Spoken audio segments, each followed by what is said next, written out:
Alors bienvenue à vous sur cette nouvelle vidéo. Donc je vais vous montrer comment réaliser des truffes en chocolat et caramel aux épices. Donc pour ça je vais venir porter à ébullition de la crème liquide à 30 et dans laquelle je vais faire infuser soit des épices de Noël, soit du thé de Noël, un petit peu tout ce que vous avez chez vous qui est épicé. Et donc je vais laisser infuser les épices pendant environ 10 minutes dans cette crème. Le temps que la crème infuse, je vais venir réaliser un caramel à sec. Donc je vais mettre au fond de la casserole une première couche de sucre. Donc on le fait en 3 fois.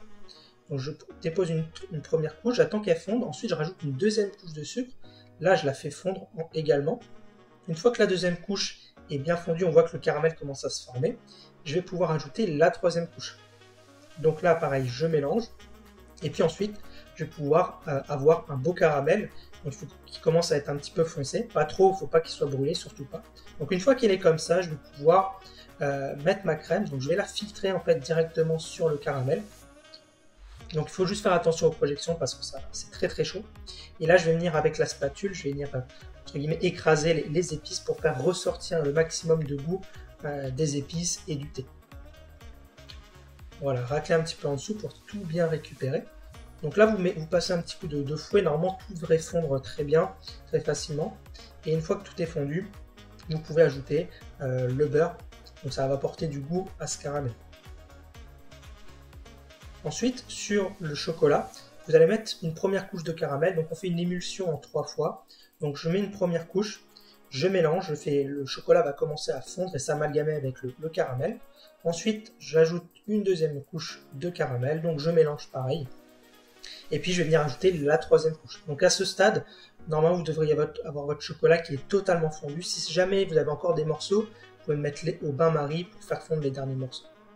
Donc là, en 3 fois, en fait, ça permet d'avoir une belle émulsion entre le chocolat et le caramel. Donc une fois ça, on va débarrasser la ganache dans un plat recouvert de papier sulfurisé pour démouler, ce sera beaucoup plus simple. Et puis je vais venir faire un carré de ganache tout simplement. Donc ça, ce plat ensuite je le mets au frigo pendant 6 heures minimum. L'idéal c'est de les faire le lendemain. Donc moi j'ai attendu le lendemain pour réaliser les truffes. Donc voilà, je démoule très facilement, j'enlève le papier sulfurisé, puis je vais venir commencer à faire les truffes. Donc je fais un premier test pour voir la taille de la truffe que je veux. Donc je prélève un morceau de ganache, donc un petit carré, et puis je vais venir malaxer cette ganache dans les mains.